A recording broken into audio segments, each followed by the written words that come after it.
hockey. Yeah. My favorite. It's Judd's Hockey Show. Indeed it is Judd's Hockey Show. Playing a man down right now. Jessie Pierce is supposed to be up on the show. Claims that she's in the waiting room. We have not seen her yet. We will get her on just as soon as we do see her show up in the studio chat. It is Judd. It is AJ. It is nearing the beginning of training camp. It has been a long off season for a Wild team that didn't make the playoffs. And with training camp near, we thought, you know what? Judd, Jessie, and AJ, not good enough. Not good enough. We didn't have the answers to your questions, but you know who does?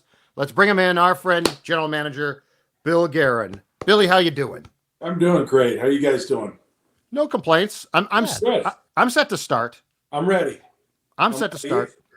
We were talking off camera before, and yeah, when you don't make the playoffs, it's an incredibly long time. Yes. Look, we've been working like. Yeah. Well, there's been a lot to do. There's the draft, there's free agency, there's development camp, all that stuff. We're busy a lot of that time, but it's not the same. You want the season. Yeah, exactly right. And there's the competitive fire of the season that you probably don't get in the draft. It's competitive, but not the same. Right. I got a quick question before we start. If you have a player who shows up late for, like, let's say a practice or a game, what happens to said player? Because I believe that our friend Jessie Pierce about to join us, and let's just say she was late to the chat. What should be the discipline in the National Hockey League for this tardiness, Bill? Nothing. Well, no, that's not true. You get if you miss, you miss like 1/180th of your pay, because that's the one day of the season. But then we can apply some team sanctions, and the players would absolutely fine you. It wouldn't be fun. Do we look to make a move? call a podcast like with the Blues? It depends too. Trent Trader. How good are you? We could send you down too. I'm elite. I'm elite. You know this, Billy. Elite talent. Yeah, well then you might get away with a little slap on the wrist. Kirill shows up late. It's like, that wasn't good, but that's okay. What are you gonna do? Exactly. All right. Okay. No, he would get the same treatment as everybody else. Okay. Yeah. I'll pay a quarter. That's about that is my salary. That's 1/800, whatever. A quarter. I'll pay a quarter into the. There we go. All right. Okay. Sounds good. All right. First question is this. So you got off to the bad start last year. Dean was let go. John Hines came in and had a lot of the season to install things, and I get that. But how much, Bill, does it help, with John now having had the spring and summertime to prepare? He's going to have a whole training camp. How much does this change the dynamic of, if this wasn't completely his team or his system installed by the end of last season, this definitely will be from day one now? Yeah, it changes quite a bit. I mean, there's only so much you can do when you come in mid-season. I know John's got a lot of other philosophies that he wants to implement, a lot of other, structures, whatever it is. But, they've been working on all facets of the game, 5-on-5, D-zone coverage, neutral zone, D-zone coverage, special teams. Yep. We've Jack Capuano's come in. He's brand new. Kinger's only been here a year. Pat Dwyer hasn't even been here a full year yet. So there's a lot of newness to it. But John really likes his coaching staff. And I think also just the time of training camp. And John is a lifelong coach. He's born a coach. And they just can't wait to get that time to teach and to, and to implement this stuff and make sure the guys understand what direction we're going. And we lost Jessie. Oh boy, she's in big trouble now. This is a nightmare. This has been I apologize. Technical glitches from the Pierce household. Acting like a rookie. Yeah, exactly right. Exactly First right. training camp. Yeah, damn it. So what would you consider to go back to special teams? With that now changing a bit, certainly with Jack here as well. How much do you look for special teams to improve or be more of a factor this season with, in some cases at least, a new coach guiding at least one of the units, Bill? Yeah, I think, there are two things. I think new coach with fresh ideas, just a different voice in that area. And I think being healthy, we missed a lot of our good penalty killers for a good stretch last year, and Spurgeon, Foligno, Brodin was out for a stretch. And that, personnel is a big deal. And, getting those guys back healthy and for a full season I think will help. But, I'd love to see us in the top 10 in both. I think that's something that if you're going to have success, let's put it this way. We can't be as bad as we were on the penalty kill and expect to have success. And, the expectations are much higher than that. Mm-hmm. Go ahead, Jesse. Sorry, I know I'm cut from the team now, guys. I don't know what is going on over here. I am better than this. I'm still in preseason form. It's been a minute. Billy, I know we've talked about it before a little bit this offseason in various capacities, but just how important is the start to your season? You guys kicking off with a good start in October, in November, and, rounding out December in good standings. How crucial is that to success at the end of the year then for you? Well, you know what? The league is really unforgiving. And, if you get off to a bad start, we saw it last year, we couldn't recover. We had some good stretches, but it doesn't allow you to, it doesn't allow any lulls in your play at all if you have a poor start. And we did. And I think you see that there'll be very few teams that get off to the kind of start that we did last year and make the playoffs. It's really tough. So it's critical that we are all ready to start the season, not day one of the regular season, but now. I hope the guys are ready now, ready for day one of training camp. And that's where it goes. Like, you can't just say, oh, okay, it's October or whatever, we start 8th or whatever. It doesn't happen like that. We have to be ready before that. So, a good start is critical. So training camp's just starting here in a couple of weeks. Is there anybody that you have your mind focused on that it's, maybe it's something that you're excited about to see their off-season progress kind of come to fruition in front of your eyes, or maybe you feel it's a big pivotal season for them as a player? Is there anybody that you're maybe focusing on more than others here as training camp approaches? Normally I would probably say yes, but I think there were just so many guys that were off last year, or like Marco Rossi, for instance. He had a great year last year. We'll be watching. Can he get better? Can he make another step? That'll be an interesting one to watch.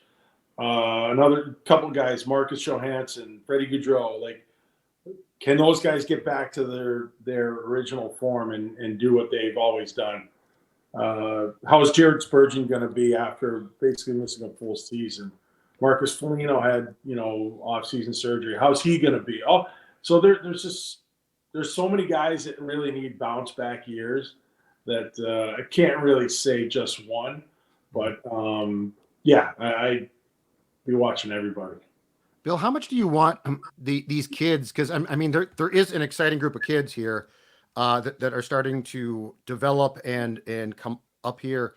How much do you want those kids to push the guys who didn't have great years? So, if those guys bounce back, Johansson bounces back, okay, that's great.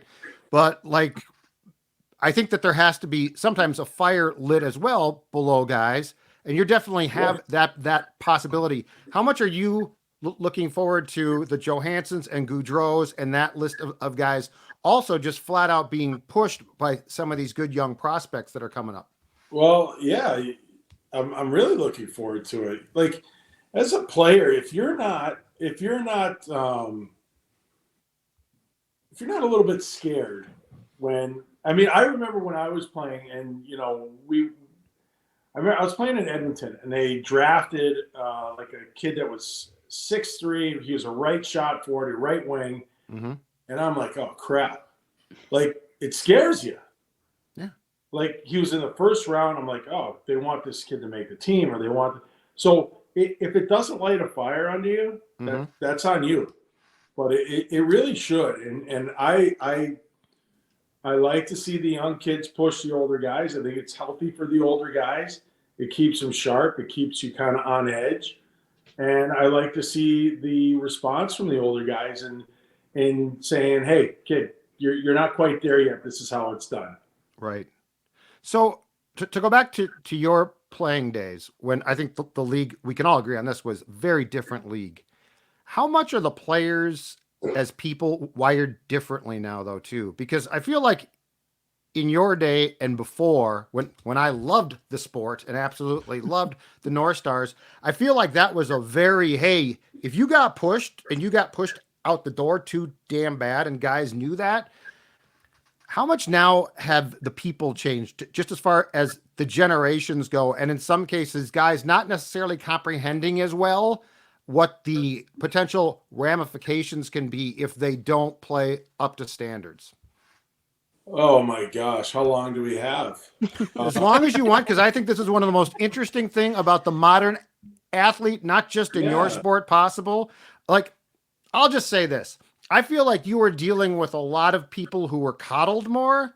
And I feel like our generation weren't coddled as much. And so if you got beat out, you weren't surprised because you were just flat out not good enough anymore. Right. But anyway. Yeah. And you know what? It was a little bit more of a dog eat dog world. Right. And you really, you didn't have, I think the players are better protected now with contracts and, certain trade protections or this or that, and at younger ages. And the game has gotten younger, which I don't disagree with. I think it's actually good. It's gotten younger. Mm-hmm. You want to see your best young talent, in their prime. So, but yeah, like this is again, my dog just came walking through. There's like dog hair flying all over. Well, let's see the dog. Like we love dogs. He just laid down. I'll get him up here in a minute. Okay. But we are. Hey, listen. We are dealing with an entitled generation. Yeah. And they expect things.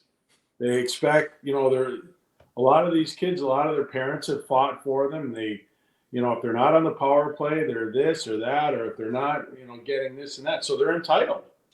And they feel like they're owed something. And we don't owe them shit. You have to come through and earn your spot. I don't care who you are, where you're drafted, or what you did in bantam or junior. This is the NHL, and you're going to earn your way.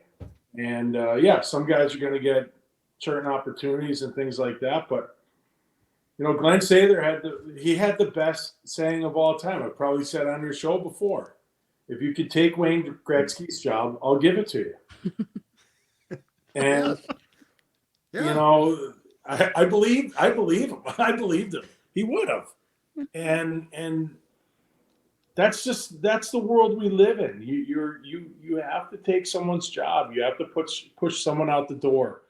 And if a lot of the guys that don't make it, it's not that they're not skilled enough or fast enough. They don't have that in them to push their way in. Mm-hmm. Or do stuff they don't want to do in order to get in there. Like listen,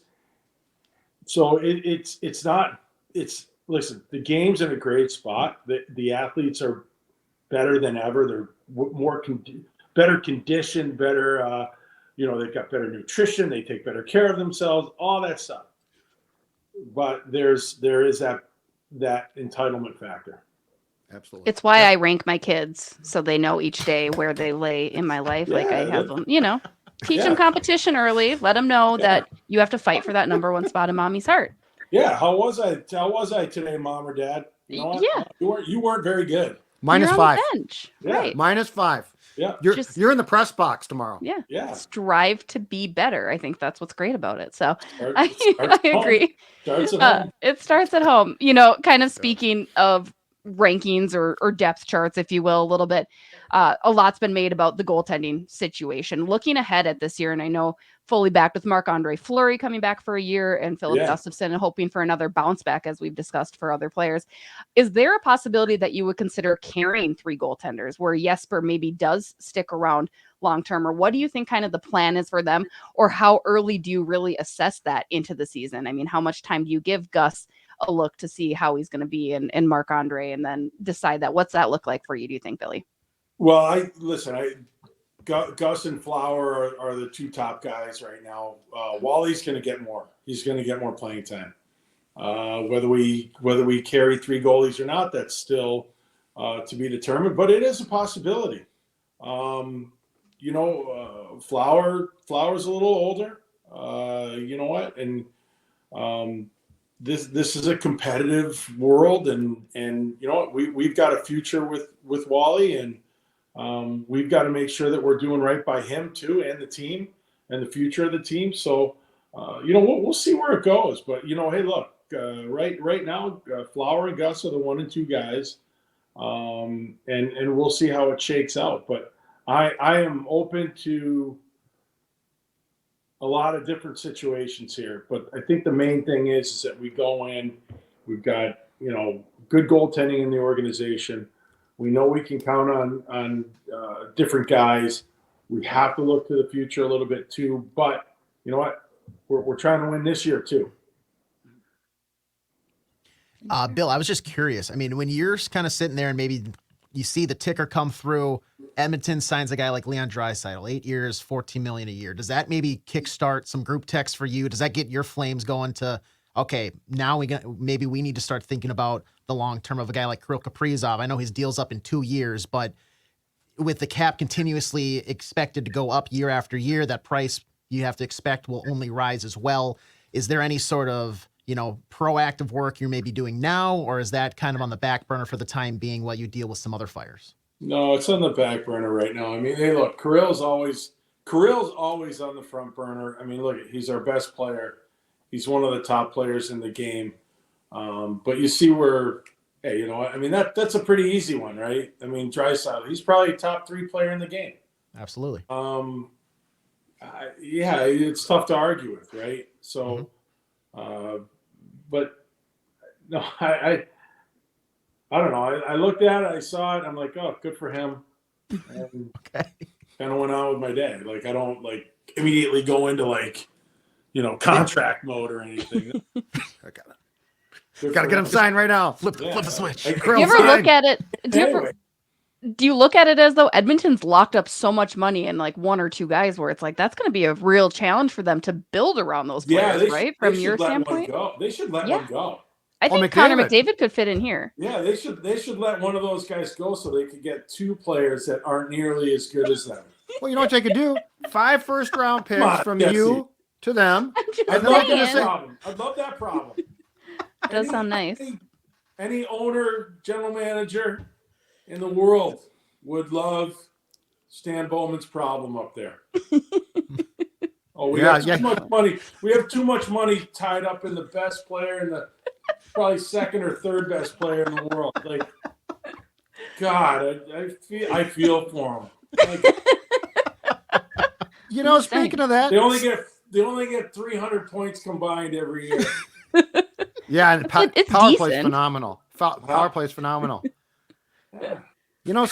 Stan had a pretty nice landing, Billy, for a guy that was out of a job for a couple of years. Your next job is McDavid and Draisaitl. That's a pretty nice landing. It's pretty nice. Exactly right. Exactly right. It's a cushy runway. Exactly. But you don't get to have media members like us, though. So really, you're winning. Exactly. I think that's. Exactly. I've dealt with that Edmonton. Canada's got to be held, right? Nasty. Yeah. Canada has to be held. Toronto and Vancouver are awful, I hear. Those guys are easy up there. Are they? Yeah, Really? It's the cake. Oh yeah, really. Vancouver, they're vicious. Oh, Vancouver's tough. Your penalty kill would have been run out of town on a rail by January of last year there. They're vicious. Okay, just win the next game. But you know what? They do need a goaltender, Bill. That's all I got to say. The Canucks need a goaltender, and you might have an extra one laying around. Just a thought. Yeah, you should call them. Yeah, I will. Hey, on Zeev Buyam, who I know that you were thrilled to draft and is now going back to play for Denver. Are you content with him probably not joining the team for at least a year? Is the door open for the potential that if he wants to come out after this season, that he could do what Brock did, just in the sense that join you in April? Like what's the thought process there? That's it right there. I mean, Okay. I don't see him staying longer than this coming season. But that's a decision that we'll make with him and his family, his agent. I just we want him to focus on this year at Denver. Look, they get another good team. They're well coached, all that stuff. There's so many positives to it. And then, at the end of the year, I see a similar path as Brock. Okay. Hey, last thing before you go, it's not fun to talk about, but Before Jesse suggests that yeah. you trade for hey, here's the thing. Get McCarr, get McDavid, get all the mix, and we'll be great. There'd be too much money tied It's up. too much. Oh, I was just saying, maybe. Jesse, you might want to go back to bed. You've had a tough day. I was actually over at Tria on the ice, hence the very red face. So you'd be proud of me. I was doing laps, getting in season form, but your boys ahead of me took too long, so that's why I was a little bit late as well. They were out there working. I was proud of them. Yeah. Okay. Yeah. Long story short, folks, don't tie up your cash in the wrong players. If you do it in the right players, you're fine. Let's just say that might have been done here before Billy got here. But anyway, last thing, Johnny Gaudreau and his brother Matt, just a tragic story. I know that you're not just a player, but a parent as well. The floor is yours, but I just would like to hear from you because I mean, it's just been 2 weeks of I can't process this. No, I know. It makes I think a lot of people, it just makes you sad, makes you angry because it was senseless, stupid and selfish, and just two young people taken way too soon, and their families are just devastated. I can't even imagine. I cannot imagine, but Johnny and Matthew, two BC guys, and so I it's just there's nothing good. There's nothing good. It's been a sad time for the game. Yeah. And just a lot of different emotions. And they start here too, and I'm sure that there will be some type of thing, but before that first game at the X. But and I mean, just such a blow, and forget if they were good players or not. Who cares about that? Just the whole thing is just so sad, and just as you said, selfish. It really is. A hockey community small. I mean, it spans the globe, and there's thousands of people in it.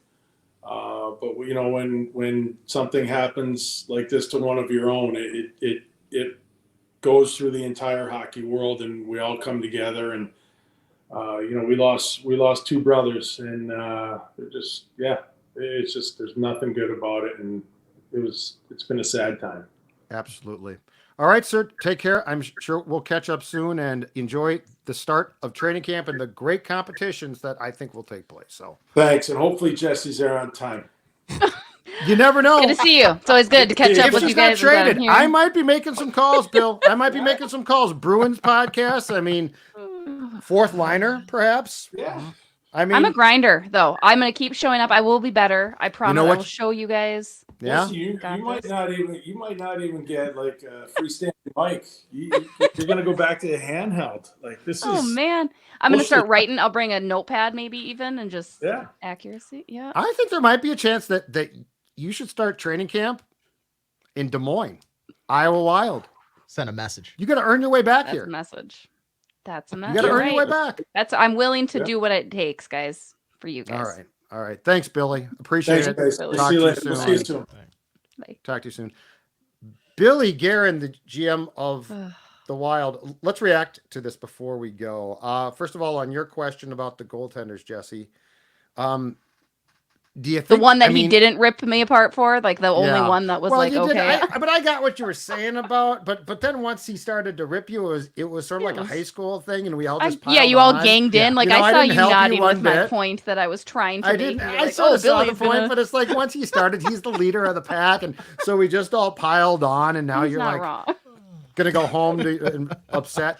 On your goaltender question, though, I think we all know that a team would prefer not to carry 3, if that's possible, but Gustafsson is still here. I think as long as he's still here, he is the 2. Like, I don't think Wallsted's going to jump him until he's gone, probably, or at least for now.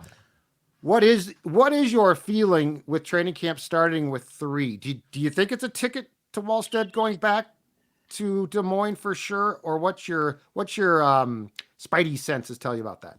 I feel, and again, I was over at Tria. That was why I was a little bit late. The guys were, and it was almost a full team practice, guys. Everybody looks to be back in town. I didn't get a head count. Kirill's here. I was trying to be sneaky. It was quite a few guys, but Kirill? they were there on the ice. I didn't totally look. Oh, It was if a lot. Kirill's not here, the team's not here. I saw a lot of players. Like there were probably 26 guys on the ice. Like it was a lot. Okay. But again, I was being in spy mode. Anyway, that being said, I get the sense in kind of hearing rumblings around there too. You want to get Wells or Jesper some games, right? You want to get Wally some games. So I think you start him in Iowa and you see what shakes out, not just with how Philip Gustafsson is necessarily performs, but what goalies are injured. You had tossed out Vancouver. We all know Thatcher Demko is not ready to go. There could be another goaltender that goes down in October, and all of a sudden the team's in a bind, and Philip Gustafsson looks like a prime candidate. Okay, perfect. Move him and then call Jesper up, right? So I don't hate if he were to start there because, again, you don't want a primetime goalie spending a lot of time on the bench. But as Billy had said, you're going to see him here in Minnesota this season. They need to get him those NHL games because next year he is the guy. There's no question about that, right? Like he has to be that guy. So I think you probably get at least 2 weeks of Iowa for Jesper before you start to maybe say, hey, we're going to keep him up here for the year. Again, what that looks like with Gus's role, I don't know. Time will tell, but that's kind of just my vibe. And I get this sense that carrying 3 throughout the season is a prime possibility for them until they can maybe look at moving Gus again, or maybe Gus comes back in full fruition and is great. I don't know. Gus going to be in good shape? That's the question. And my guess is yes, because it was so bad last year. I mean, he was there on the ice. I do believe it was him out there. I saw, so he was there today. If Gus has a good training camp, I wonder if he then becomes more marketable. I mean, I'm not joking. The Canucks are in trouble in goal. Yeah, because their other guy, Silov or Silov, however it's pronounced, like he's out extended time too. Yeah. Mhm. So, like, if Gus proves himself, I'm just thinking that might be the one way.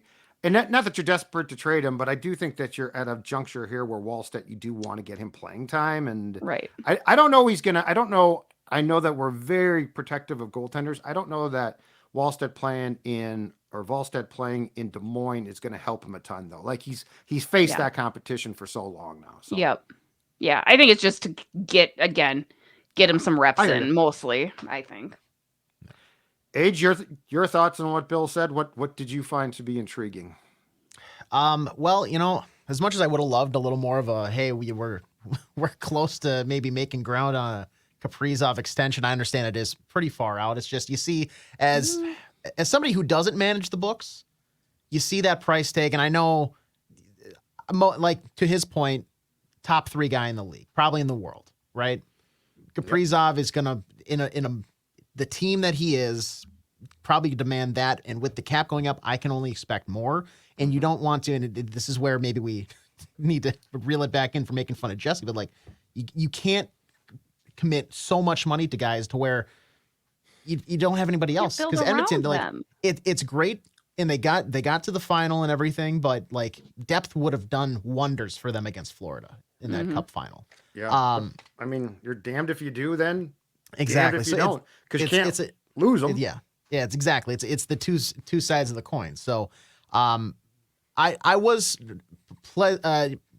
pleased to hear that he did kind of have a little bit of good things to say about maybe getting some younger guys into the lineup and looking to really get them. Sure. He like didn't seem so spearheaded of Gaudreau and Johansson. You know, he did mention wanting to get those guys back to what he knows they can do, and I will say good luck with that.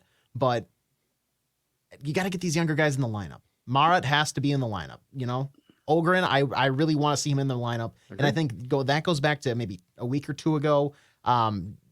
Those are the two that I think we all kind of agreed should be regularly in the lineup. Like O'Reilly Height, you know, I don't expect him to make the roster out of camp.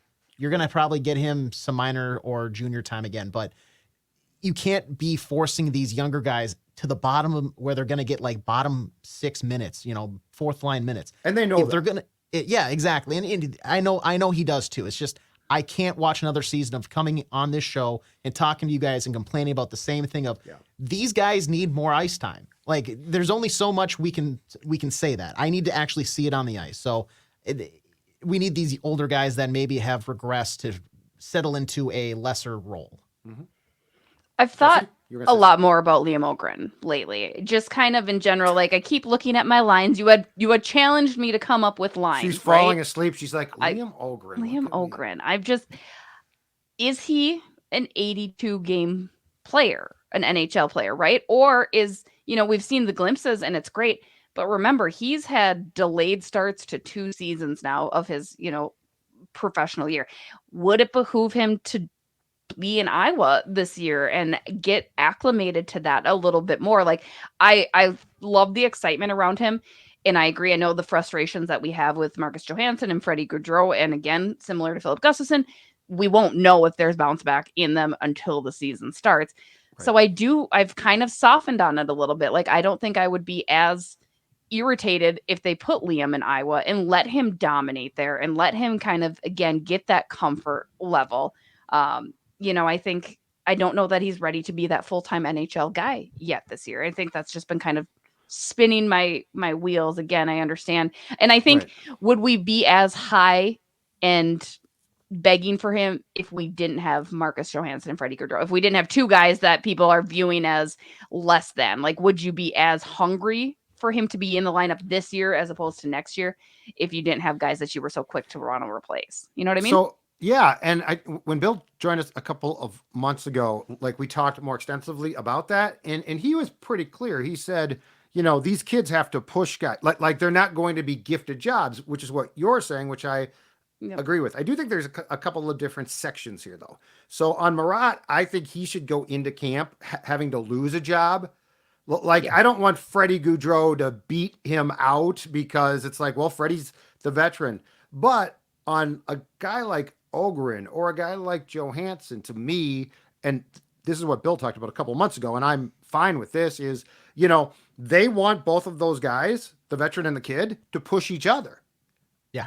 But my whole thing is, okay, if the kid wins, though, the kid wins. Yes. Like, you know, a guy's contract should not be like, well, we had to send him back. But to your point, Jesse, if they flat out say, you know what, from a hockey standpoint, he's just not prepared to play an 82 game professional season, which is, despite what Brock did, is really hard. Mm-hmm. You're right. So but this is where I want it to be an even competition.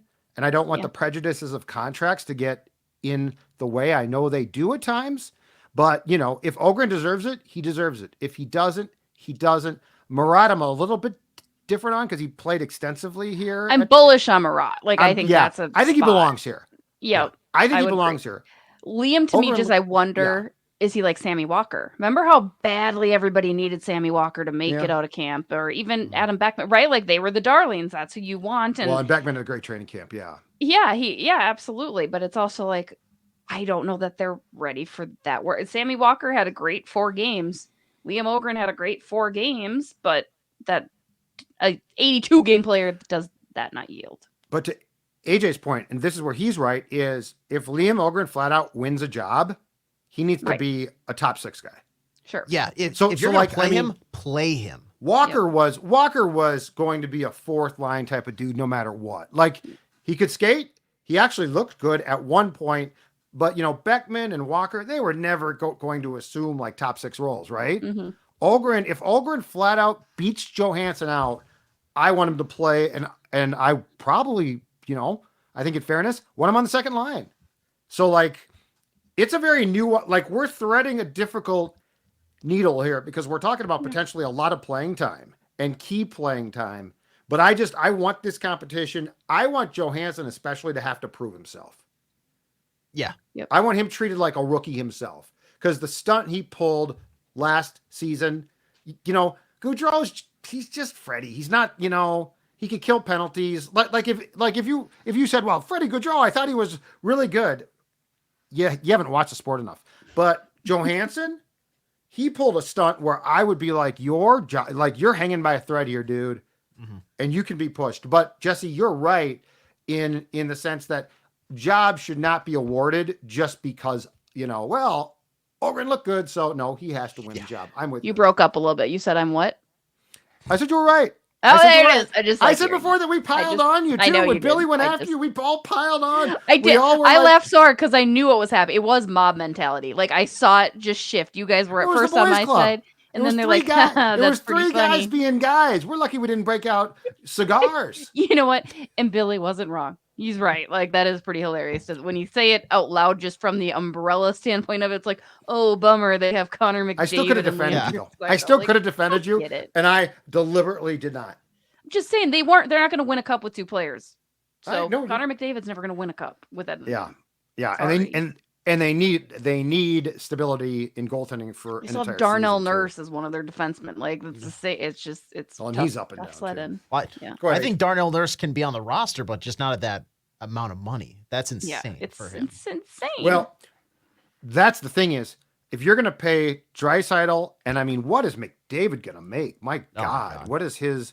If you're going to pay those 2, then you cannot screw up anyone else's contract. Yeah, you can't afford to. So no.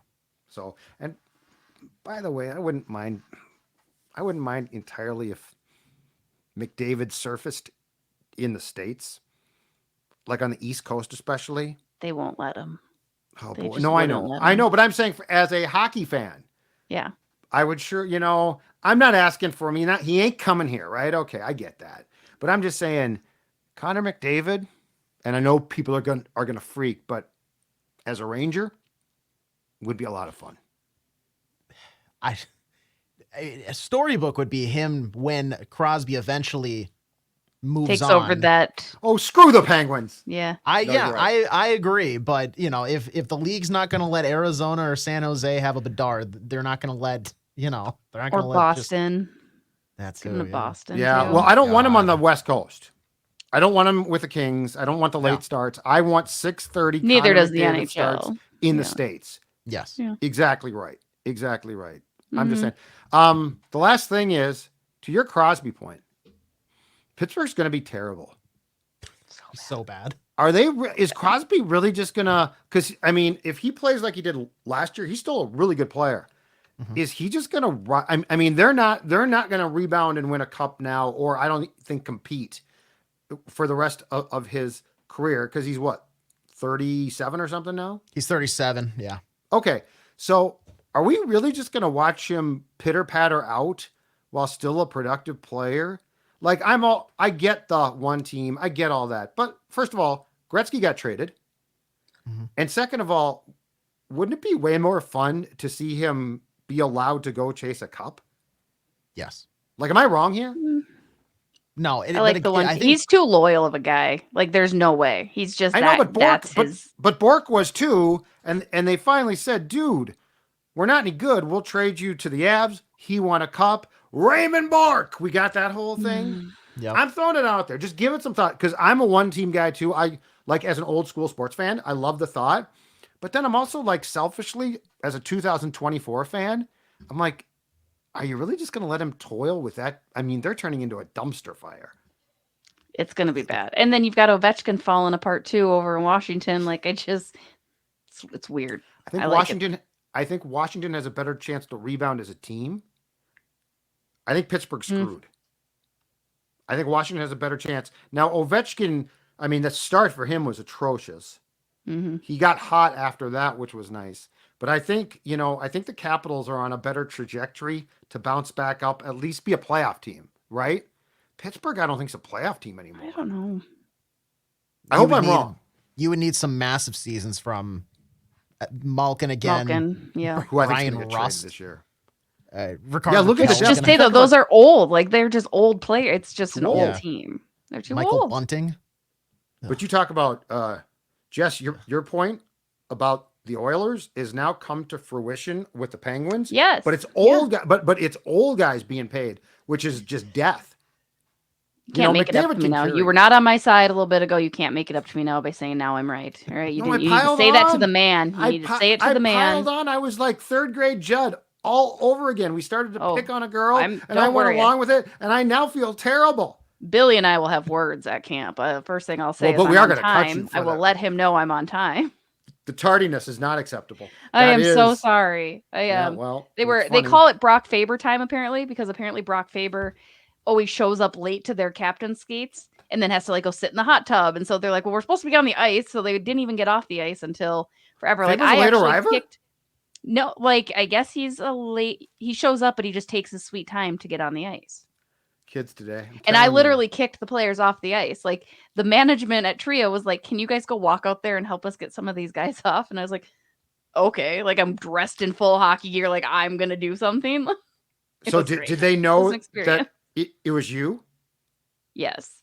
So you told the players it's They Pierce. just kind of looked at me. Get the F off my ice.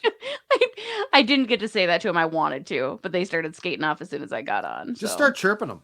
I did. I won. Real talent's got ice time after this, fellas. Come on. If Spurgeon, if like it was Bogosian who was still out there, and I can't remember who else. Chisholm, like it was guys that I don't know well enough to have that rapport. Like if it were a Spurge or a Foligno or even a Brock or so, I would have easily been like, "Get the F off my ice!" Like it is my Spurge. turn. If Spurge had been there, you should have run him.